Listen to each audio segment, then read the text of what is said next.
What is up, all you GBA D-League type people? This is Tom, here with your Week 6 power rankings. With me as always. What's up, guys? We're making it pretty far this season. I'm proud of us. We're keeping it going, and we got a lot of very interesting movements this week on this list. A lot of ups and downs for us. But we are starting to come together in a way that we're kind of agreeing on spots. That won't last. That won't last. Maybe. But we'll see. For this week, I'm going to have you start off at number 12 for reasons that you guys are seeing on screen, but we'll let the meme happen. Yeah, so we had two different teams playing this week in the same ranking at number 12. We got the Toronto Leaf Storms and Sohan, OP Jellicent. Didn't upload his side at the time of our recording. It might be up by now, so you guys might want to go and check it out. But we did see the other side of the game, and Sohan just... I don't know what to say anymore. It's just... it's nothing. Everything's Just say nothing. Yeah, everything's falling apart. There was Fell apart. Absolutely nothing he could do this week, and his team just died. But it wasn't even his team. So you want to touch on that? Yeah. So we had an imposter this week, an impasta, if you will. We had the Dallas Cartanas, coached by Dallas Boy, come in this week, and I'm not even kidding when I say that. This team was built by Dallas, given to Sohan. So much so that you guys maybe or may not have heard this already, but yeah. There was a Registeel that was missing about 140 EVs because Sohan literally took the team paste, gave it to the Jenner. The Jenner didn't notice either, made the team. Voila, here's a Registeel that's missing HP or defense EVs. I forgot which one it was, but good job, dude. Yeah. Another week of U-turn Manaphy and Circuitry doing stuff. Besides that, things died. Moving on. Yeah, and we've got the victor of the same match coming in at number 11. Obviously, why he didn't move up for either of us, because it was against this imposter team, the Dallas Cartanas. Got Aaron, who actually played a really solid game. He knew what he was doing the whole way through. There were a lot of scenarios where things could have gone really wrong for him. One, the Registeel having correct EVs because his Archeops didn't have attack investment, supposedly. And the other one was the Scarf Lottie. Had it clicked T-Bolt, I believe it could have knocked him out potentially. Well, it's about the same as Draco actually, so maybe not. I think it might have EV'd his Archeops perfectly, so I won't touch too much on that. I think it's really kind of just the Registeel that saved him for the most part. But other than that, he played a really solid game. He got chip on everything that he needed. He got everything in range of rocks, especially the pincer. So I can't knock him at all this week. He did a good job. Hopefully he can do this against a prominent team this season. Yeah, not an imposter. But, I mean, you can't knock him, but like you said, you also can't really raise him up at all. Yeah, I like that he hazard stacked in the beginning with Zong and Roserade, that he kind of knew that he could use them as just stacking mons and stack them off as needed because either Landorus was going to be forced in to take rocks damage and then show it if it had defog, which put Aaron in a prominent position, or he banked on the fact that Lando wouldn't have defog at all. He did get, necessary damage on Mega Pincer, which came in and immediately was put into death range, so that was great. And then, I think like you were saying, despite the Draco miss, his Archeops was EV perfectly to take that hit, get the Salak boost, and then be able to roost on the subsequent -2 special attack, dropping, or whatever other move. But he banked on Scarf Lottie, that's what came, and it worked. Besides that, I mean, he could have did a little bit better with not sacking away his Roserade and Thunderous to the Circuitry, but, Mega Kangaskhan bailed him out in the end, and then Rocks and Spikes took care of the rest, so good job, Aaron. Yeah, at this point, I don't think differential is going to make a big difference for him by the end of the season. Neither so of them. Really, yeah, exactly. So really just try to get wins at this point, boys. Now we're going to go into another match that, kind of was a matchup of the two other... Number 9 and number 10 on our list, essentially. Basically, yeah. So we're going to talk about the Baltimore Orioles. Speaking of CJ, I feel like he was drastically underprepared for either a pivot offense or just a lot of U-turn heavy mons, namely in this case Greninja and Coco, because they really just kind of roughed with his idea of how to take on Greg's team. I really do respect and I appreciate the Scarf Gligar and how it almost caused the Coco meme to keep going, where it came in and died. That would have been great, but it barely lived. That but like I said, that was really good. I like that the tech worked, and it really caught one of Greg's most useless Pokemon. where I think his team kind of fell apart was that he needed Darmanitan long game to break a lot of Greg's team. There were things like Seismitoad that really stood in its way, even Goodra, but the hazards kind of heavily pressured Darmanitan every time it came in, and with any sort of recoil or just that damage, it just kind of put him in range where in the end knocked out by the Mega Scissor. Suicune needs glasses, and this is kind of another week where he lost by losing key breakers. In this case, Megalodios and Darm and the Scarf Gligar could have been really helpful in the long game, but he was then forced to rely up on the setup Coon to win the game in obviously the end of the match. And that kind of tacks on for another reason why I don't like Suicune. It is not a mon that can 1v1 teams. Yes, it can use its bulk to be annoying, but in this case, in the past, and even last week, he's using it to the point where it has to hit moves like Toxic or set up effectively in order to do anything, and when it doesn't, or it can't do that, it doesn't... Unmon. Yeah, I'm actually checking something right now, which is whether or not his Gligar had Fire Fang, and it does not. So I disagree with you on the fact that keeping Gligar till the late game would have helped him, because Scizor was still around, and it could have easily checked the Gligar forever, so that wasn't a huge deal. A couple of key plays, though. One, obviously the Suicune missing the Toxic sucked at the end. I don't think that the Latios getting Toxic matters as much either, because that play really just got the Latios back down to the 25% that it was at prior to that Toxic, when Greg decided to go for that instead of, I believe, attacking with his Scizor, if I'm not mistaken. Something to that effect. The big one was also Celebi not clicking Giga Drain on the Seismitoad and healing up that turn, and instead going for the U-turn and taking the Rocky Helmet chip as a result, because Celebi was, I'm going to check his Celebi set as we speak. I'm on his video. It does have HP Ice, so it could have dealt with the Goodra a little bit in the end game, with the hazards up for sure, in case Suicune missed the Toxic, which it did. So there were a lot of little things like that I think CJ kind of miscalculated in the game. Keeping Dharma as long as he did obviously was a good call. Honestly, not too many plays, but very crucial ones, like I said, especially the one with the Celebi, which is why I knocked him down below Greg, because it's a couple of times now where he makes very questionable plays, and I think that he needs to fix those little nuances in his game that we didn't see in the first 2 weeks when he was doing really well, and now he's down to a 2-4 record, I believe, so he's got to clean that up. Have you noticed that all of the GBA analysts have kind of flared out? Yeah, I don't know why that's a trend, but hopefully it doesn't continue. Yeah, with that being said, I'm going to talk briefly about Greg. I don't have much really to say. I will give him props that the Garden of Alola pretty much disregarded the 75% berry that CJ was trying to use with his keys, solely because of how CJ had EV'd Klefki, but as a result, Keys was pretty much useless for the long game. The Adamant Goodra was clutch in the late / mid game, where it was allowed itself to be a bulky subset, and even teching the Ice Beam allowed him to pretty much knock out whatever mon it got rid of with the Ice Beam Celebi. And the Sap Sipper just kind of hard stopped the things like, of course, Celebi. So that was really cool to see, and pretty much by him setting up the hazards and holding on to Goodra, Seismitoad, and the Musharna in the late game, he pretty much beat CJ's team down gradually to the point where it was just kind of a jog to the finish line. So good job, Greg. You beat a team that wasn't that good. I think that Greg needs to continue to do post-coms like this because, one, I feel like we get better insight into why he makes plays and his thought processes a lot better than when he does live comms. And not only that, his commentary was really funny. He's talking about how he's like the worst Coco user in the entire format at really this point, because people keep catching him with like random Scarfers, and it's absolutely true. It just keeps happening over and over. But I think that Greg really did play a solid game.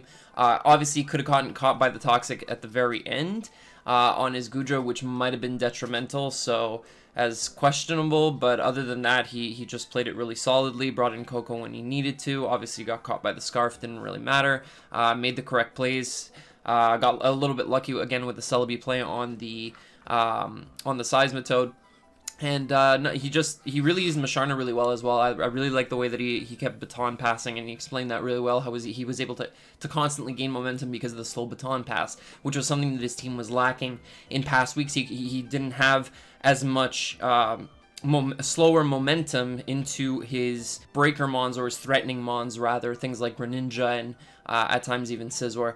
So I really liked that he was able to adjust this week. That shows a little bit more promise. I like that we saw that from him this time around. So moving on into both our number 9s, we have Deebs and the Calgary Flame Wheels. Now Deebs, we did say he was going to lose this week, right? Did it? And he lost? And he lost. So that's pretty much that. Deebs had a hard time trying to get his Zard set up.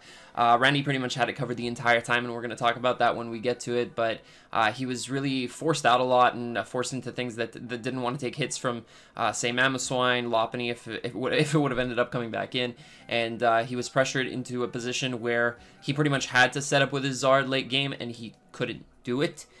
So that put him in a checkmate situation, and that's pretty much it. There's not much more to talk about. It is really just another case of Deebs not being able to get his offense going.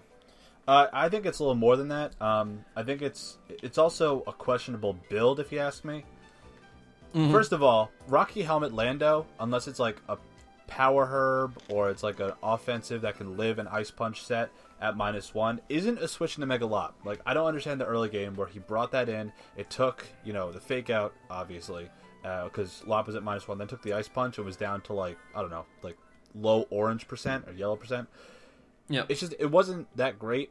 Yeah, it kind of forced out Mega Lop or whatever. It was just kind of dumb.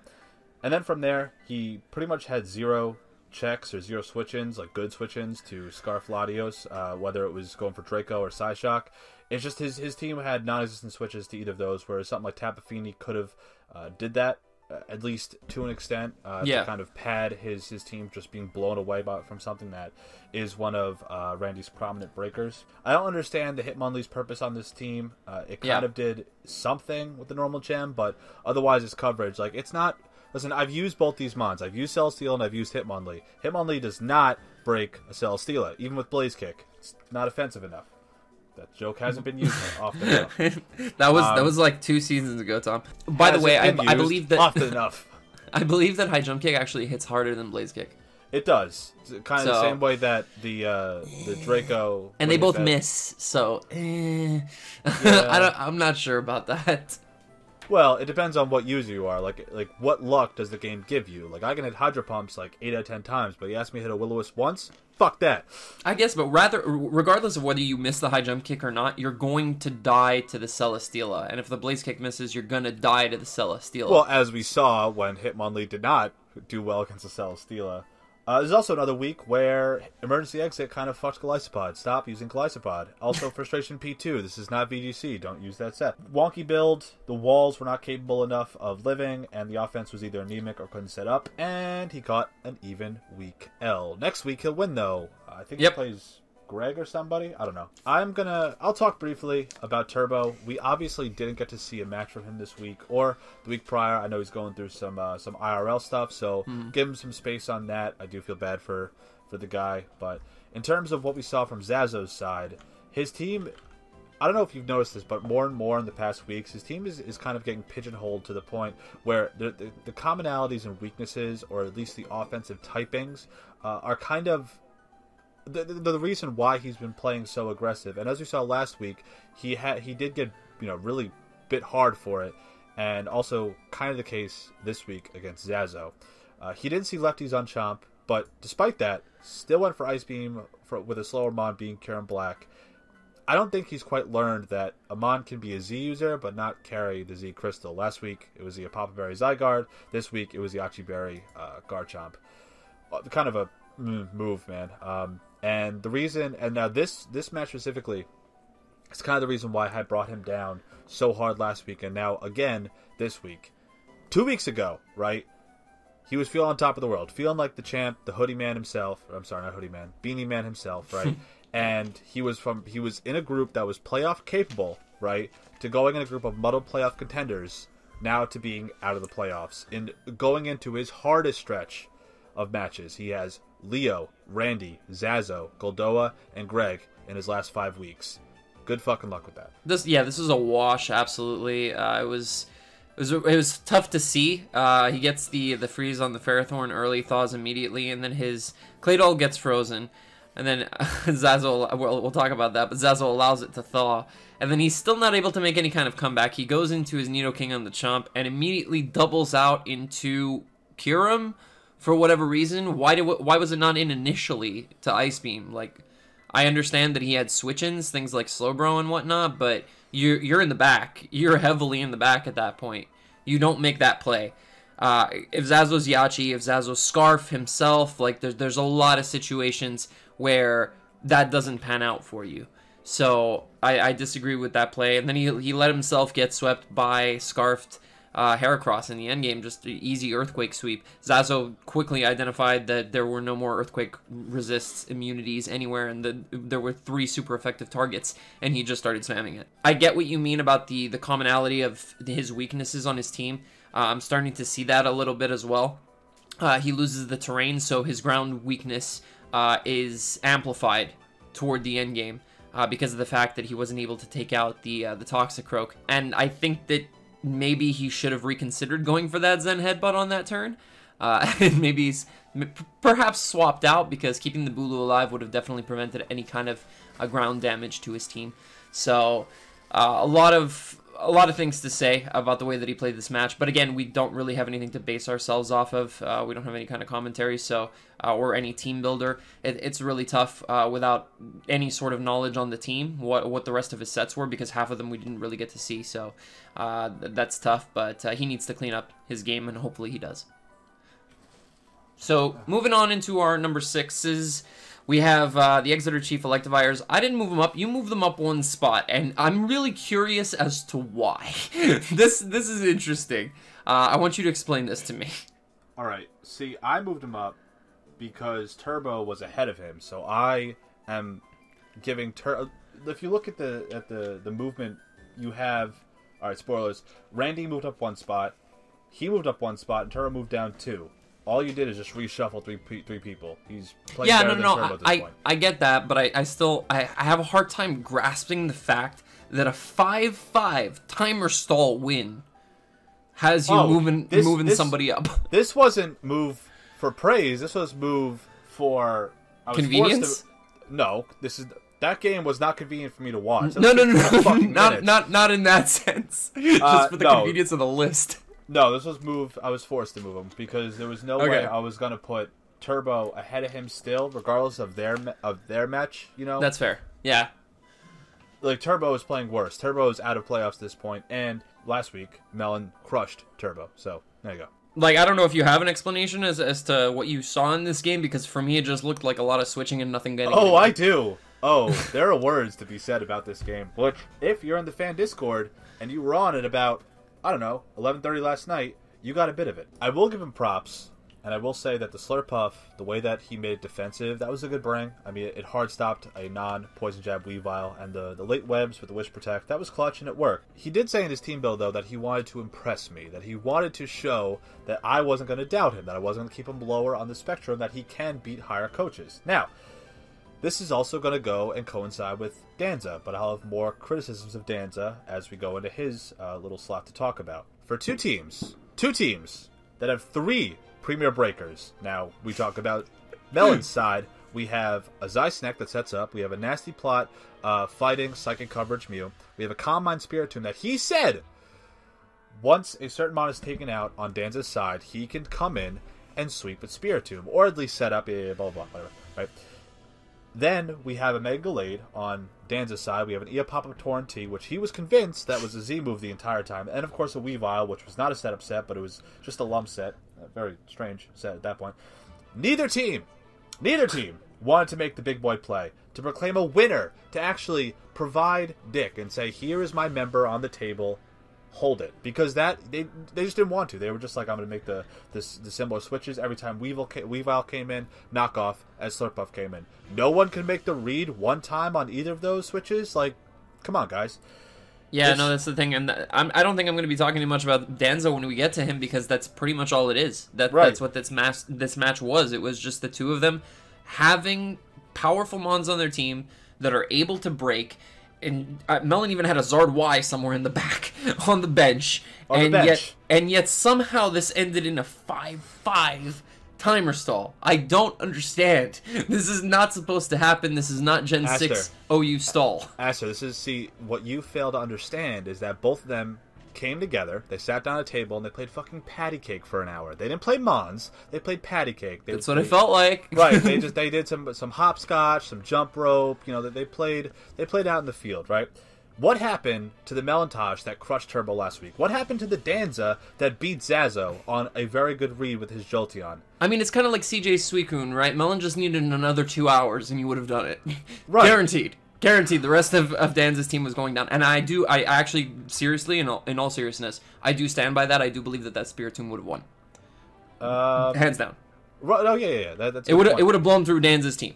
He got the win regardless, and good for him, but it's unfortunate that the timer ran all the way down, and I really have a hard time grasping how the hell they got it all the way to 0. Like, not seriously. only that, but if you watched, like, if any of you choose to go, you know, give yourself torture, and watch that game again, just go, like, watch from, like, 38 minutes to the end. You could see that neither of them, even at the 19-minute mark, sped up whatsoever. I'm pretty sure one of the last, like, 5 or 6 turns, I think Melon or Danza took up the entire fucking turn to click a move that they had clicked at least 2 or 3 times earlier in the match, whether it was like Wish or Protect or, you know, something obvious. Right.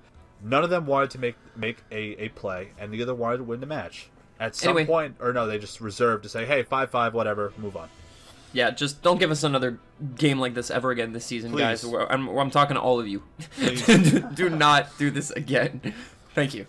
All right, bring us into number 5. All right, I have the Texas Rangers right where he belongs. You kept moving him down. This is the exact reason why I'm keeping Randy where he is. He did play a very good game against the Calgary Flame Wheels. He did burn the Z move with a Baracle, but I see why he did it. Yeah, obviously the P2 came in, it lived the hit, the Continental Crush, whatever.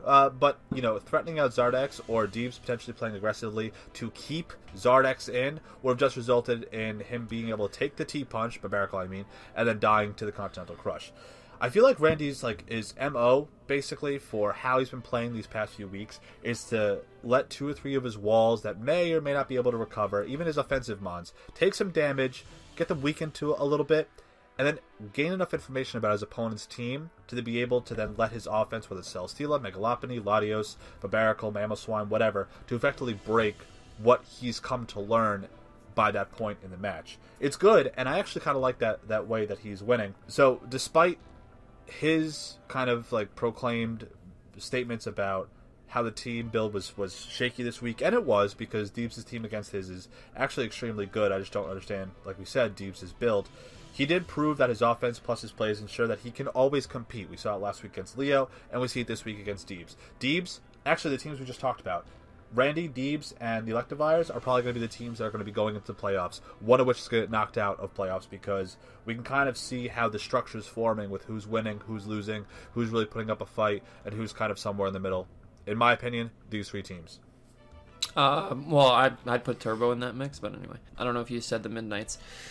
Yeah, they're definitely in the mix, though. The Rangers this week played super well. Randy, I do commend you. I think foul play kills Zardex. I think. I just want to give a shout out to Randy for that one. Thank you for shouting me out in your video. No, he did an awesome job controlling the entire game. Like you said, he paced it perfectly. He really scouted out damage, scouted out sets, saw what everything was. Made sure that he was making the correct switches, got into the right mons. The way that he played the endgame was fantastic. I love the way that, even the way that he talked himself through it. I need to go to Steela. Even when Steela takes out the Hitmonlee, his Zard's going to come in. All I have to do is go hard into Latios. If he sets up, I'm still faster. Just got to hit Draco. If he kills me with Dragon Claw on the prediction, I go Lopunny. He's at 50%. I knock him out. So, like, that entire segment in the endgame was amazing, and he's just like you said, like I said, he's just pacing the game really, really well in his favor. I think he is the best of the 3-3s that we have right now. So hopefully he doesn't prove me wrong and go and lose next week and have me have to shift him around again. I hope he continues to win and really show us why he was such a threat last season. And he is showing that even this season. It's just the wins haven't been coming as often. Glad that he got one this week. It was pretty much guaranteed, though, because it was Deebs. Like we said, it was bound to happen. But good job, Randy. I really enjoyed seeing you play that match, and looking forward to seeing the rest of your season play out. Well, luckily enough for you, you know who he plays next week? Who? He plays Turbo in the Phoenix Midnights. So, you say he's a playoff team, Turbo I mean, and we have Randy, who's on pace to be a playoff team. I think this is a make-or-break win-or-lose game. For the two of them, yeah. Yeah. So next up, we have Danza. Like you said, I don't really have much about Danza, besides the fact that he hit a hurricane. He wanted to impress me by not missing hurricanes. He then goes ahead and misses a hurricane. The tally continues. And then I guess he sort of used all of his prediction juices against Zazo, because in this case, every time Slippy Boy came in, Weavile was clicking knockoff. He doubled once. Danza, you gotta fix this shit, man. 2 weeks in a row now, you choose not to finish a game. You go 3-2 against CJ, and now 5-5 against Melon. You won the first time out, but you're going to chill out with this one, and you obviously catch no differential loss, but a loss is still a loss. Yeah. I do think he'll adjust, don't get me wrong, but these are the type of matches I sit here and go, we have really high on the mountain, really on his game, Danza against Zazo, but then we have this game where it's kind of just like, sit on your heels, not really move too much, not really do too much. I'm just gonna hang out, Danza. I don't like this one. Don't do this. Don't do this. Yeah, like I said, don't give us another match like this ever again, please. we don't like timer stalls to begin with, especially not ones where only 2 mons die. Yeah. But yeah, like you said, it's that kind of thing where he's kind of just like laid back this game and he doesn't really make the aggressive plays. I guess ultimately he thought that he could come out with the win, but HP is a thing. So Melon ended up pulling it out. He has a chain growth. How? Yeah. Yeah, no, I know. But what is the hurricane miss tally at, Tom? I think he has hit 3 and he's lost 4, or he's missed 4. Hit 3, missed 4? Actually, I'm sorry. I think it's 4-5 because of this game. Oh, okay. I mean, that's a pretty good hurricane ratio, honestly. I did say 12 by the end of the season. Yeah. Focus Blast misses more often, so it's those 2 moves. But yeah, that's it for Danza. We're gonna move into well, actually, Danza was my number 3. I kept him at number 3 because it was such a weird loss, and I put Zazo at number 4. You have him at number 3. Yeah. We both kept him where we had him last week, kind of because Turbo completely fell apart and there was a lot of shifting going on this week. But Zazo obviously did impress me. I loved the fact that this was a live comm from him. It's very rare you get to see that from Mr. Iron Flash Gaming himself. And you really got to see how he thought about the lead matchup. Amazing. The way that he played through all of Turbo's potential Scarfers, the weaknesses that he had, and good guy Zazo, man. Letting the Claydol thaw. He just kept going for Swords Dance. That was incredible. And the fact that he still pulls out, what was it, a 4-0? I believe, by the end of the game. He could have 6-0'd Turbo, but he could. Well, the Kirim was scarfed, and he wasn't knocking it out with anything. Well, but a +6 sucker punch he would have. Did he have Sucker? I don't think he had Sucker. He was Poison Jab, Ice Punch, Drain, Swords Dance. He didn't have Sucker. Okay. So he wasn't 6-0ing him, but he could have 5-0'd him for sure. Yeah. But yeah, good guy Zazo doesn't care about differential. Just lets the thing thaw and then still takes the win dominantly. I have him at number 4, and this is probably surprising for a lot of people because I'm a big fan of him, and I've been keeping him like number 3, number 4 ever since like week 2, week 3, and I mean. Show me one more like super convincing one like this, and I'll move you up to number 2 or number 3. I don't know. Our top 3 is going to be very heavily contested from here to the end of the season, so it's going to be tough to break through, especially with already 2 losses. But he did a great job this week. Honestly, if we could see some more live comps from here to the end of the season, so long as they aren't as long as Melon's games, we should be good. So. Well, I think also we kind of can't keep him in the spots that we had him in the early part of the season because of how there's more competition at the top now. We have 2 teams, one of which we haven't even talked about yet, that have went from the bottom and now we're here. And then of course, Danza did serve him a pretty good L that obviously a few weeks back we held that more in regard than we did this week. So kind of tailored off to what you said. I do like how Zazo, and this is one thing that really impressed me, when he was talking in his live comm, he openly stated, like, all right, I'm going to go for this move, and then in 2 turns, I'm going to go for this move, and then I'm going to switch into this if Turbo makes this play. Like, it's almost like he tailored himself as a battler just to, and obviously this is Zazo in a nutshell, but he's so ahead of his opponent. He's so, he's turns ahead and just kind of on top of the game so that he can ensure that he wins the chess game against his opponent. I really like that because that's something that I know I struggle with, other battlers struggle with, where it's like maybe 2-3 turns down the road, especially in the GBA, for some coaches, me, you, sometimes. It's hard, So I like seeing Zazo do that, and it was really cool. So I'm going to hop off his dick real quick. The calc was really whack with the Grassy Seed calc. It didn't really cost him Toxicroak, but it cost him to take a lot of damage from the Bulu. That's all I have because he won. He beat Turbo. Good job. Yep. Yeah. For sure. No, that's absolutely great win for him. So now we have the sweets, and I'm explaining this for a reason. I made a joke amongst the coaches that we have the basement dwellers, which live in the basement. You have the common folk, which are like your rank, 10 to 8 or so. You have your high risers, which is like your 7-5, 7-4. You got your next door neighbor, which is actually the 4 slot, because your 1 through 3, they live the sweet life. They live the up top, the penthouse suites, right? And I made this joke, and Goldoa Dragon, hour number 2, didn't get it. So I'm explaining it now to the audience. Okay.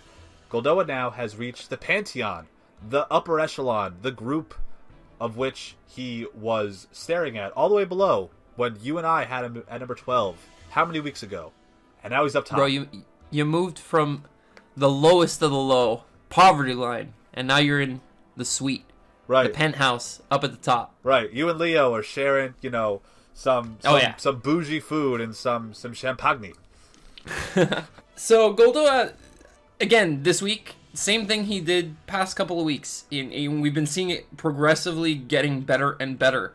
He's just, he knows what to keep alive until the end of the game. He broke down Leo's team so well. Identified when his Scarfed Gardevoir would win.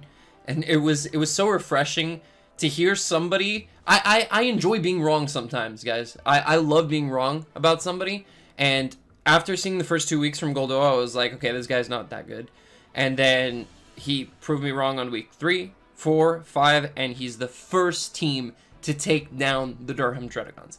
And his commentary was just so smooth. I loved it. It's 12:30 in the morning. He can't be yelling. He's super excited, but he stayed calm the whole game. This guy dismantled the entire core that Leo brought for him. And Leo brought more offensive mons than he usually does this game, and he was able to handle all of them. So, kudos, dude. Amazing. You got the Aster clap of approval. Nice one. I actually kind of feel like he was more on autopilot because of how Leo was playing, which I'll explain in a minute. He didn't need to play super aggressively, but he did make some nice reads. I will say the biggest one, in my opinion, was the Bolt Strike from Victini. There was really a no-drawback play that, in comparison to some other coaches, mainly the meddling 3 coaches that are trying to fight for those bottom 2 playoff spots, those teams wouldn't quite make those types of play, whereas Goldoa made it late in the match, which then allowed him to get off some big necessary damage and a para, but regardless, he was playing extremely well, straightforward, but effective, and that's something that you said. He's been impressive to the point where nothing's really phasing him. He's taking the game. I like how Randy takes his games, one turn at a time while analyzing and setting up a win con throughout the match. I will say he did get fucked by crits. The crits and headbutt from the Mega Medicham against the Melodic, and of course the Ice Punch from the Nidoqueen towards his Tornadus Eye. That did kind of pad differential for Leo in a little bit, but didn't cost him in the match whatsoever. While he won, I will critique him on one thing.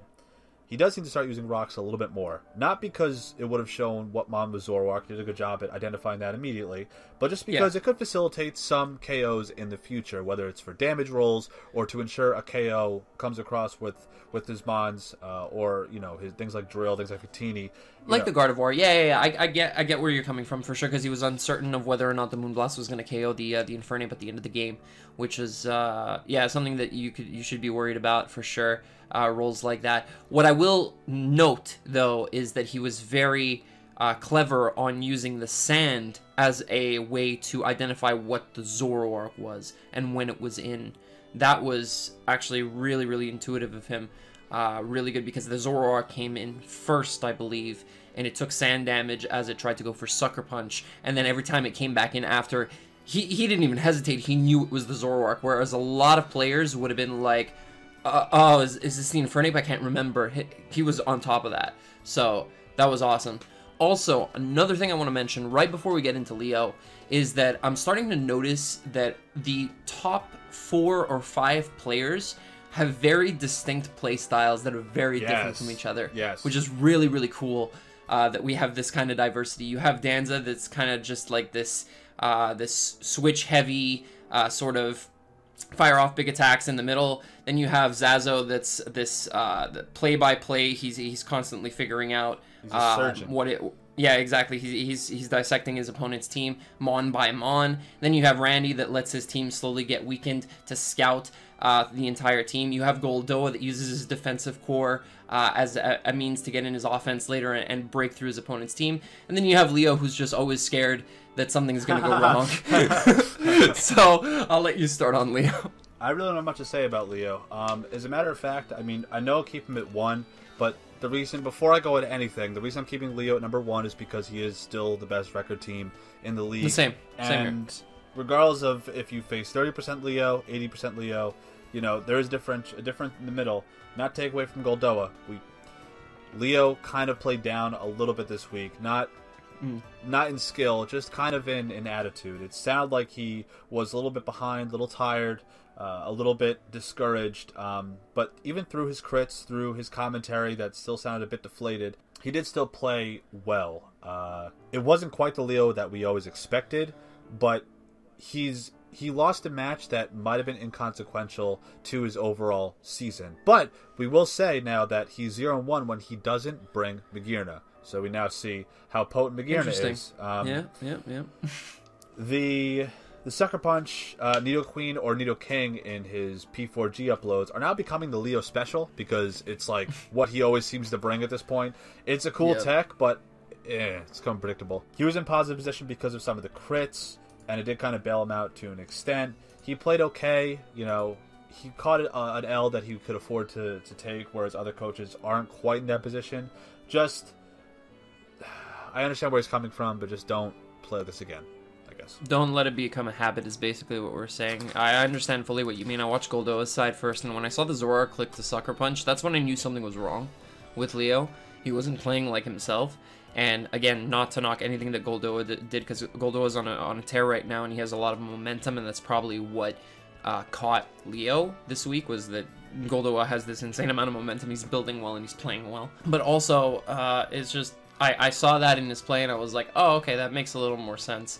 I'm starting to realize why he's not playing as well, or he's letting things die, and despite all the hacks in his favor, he's still not winning. So, like Tom said, don't let it become a habit, but we still have you up at number 1 because this is your first loss, so congratulations, and don't turn into me of last season and lose the rest of the season, please. Just, that we don't want to see that happen. That's it. Enough of our rambling.